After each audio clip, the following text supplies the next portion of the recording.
What's up, YouTube? It's your girl Jasmain.jewel, shining bright, taking flights, and reaching new heights.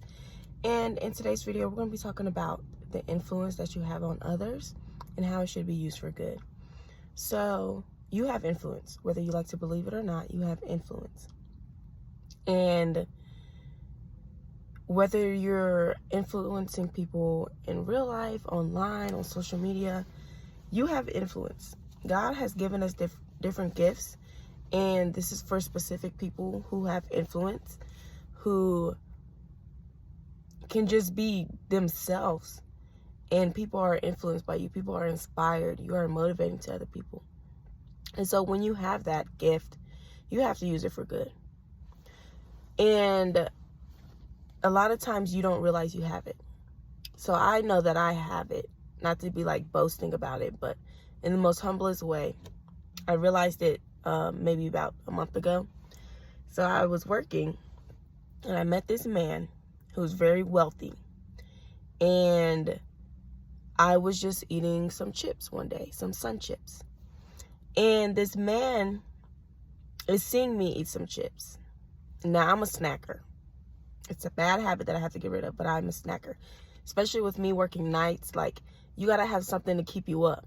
So I'm a snacker. And I was snacking on some sun chips. And he was influenced by me just eating chips. He went to go buy him some. Said he hasn't eaten chips in over 10 years.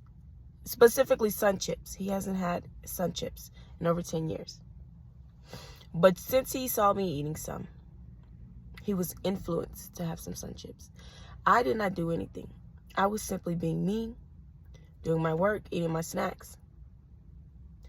And so God revealed that to me, that like, you have influence over some very powerful people. People who have money. People who can give you your resources that you're asking for. You have influence. But you have to use it for good. You cannot use it for evil. You can't use it to manipulate people or get what you want. Because at the end of the day, you cannot force anybody to do anything they don't want to do. And if they try to blame you for that, you tell them, no.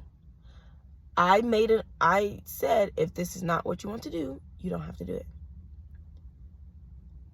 And you definitely don't want to force somebody's hand on anything.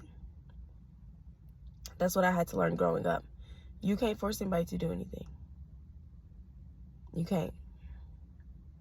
You can give your advice. You can give your opinion. If they choose to take it, cool. If they don't, even better. Not even better, but also cool. So, you have influence. You have to use it for good. One way that you can use it for good is to get connected with God. So, get in His Word, get in prayer. That way you can be in tune with what He's saying. And once you're in tune with what He's saying, what He wants you to do, you can be able to be a better vessel to spread His light to others. So, getting connected. That's one way you can have positive influence.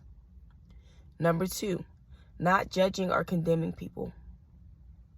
This one can be very hard for people who are coming to Christ and who have been where other people have been. And just learning to hold your tongue. That's ultimately what it is when you don't judge people. Hold your tongue. Don't say anything. Let the Lord speak for you, and let your actions speak for you. Don't say anything. When you feel like you just have to speak your mind, you don't have to. Speak to the Lord. Hey, God, I got something to tell you. But say that in your mind. If you need to, talk to Him later on when you're by yourself. Journal it out. You don't have to condemn people. You don't have to embarrass people in front of other people who are more spiritually ahead of others.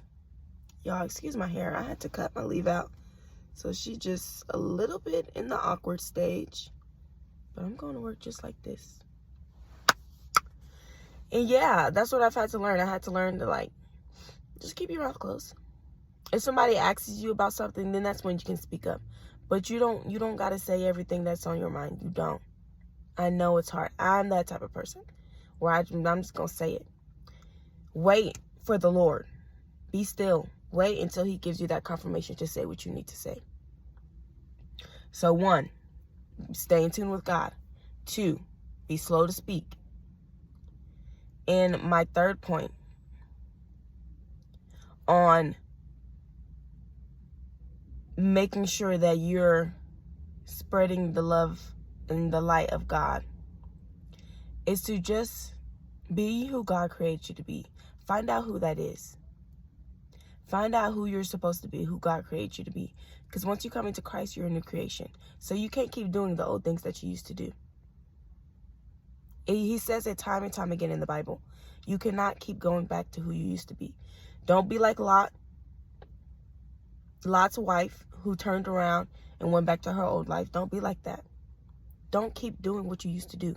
Change, evolve, grow. Spiritually, mentally, physically, emotionally. All of it. Be who God created you to be. If you don't know who that is, pray and ask God. God, who do you need me to be? And help me to get there. Help me to become this woman, this man that you created me to be. Not who my parents created me to be, but who my Heavenly Father created me to be. Change me, mold me. You are the potter, and I am the clay. Okay? I love you guys. Stay blessed. Stay strong and powerful. Stay prayed up. And I'll see you guys in the next video. Ciao for now.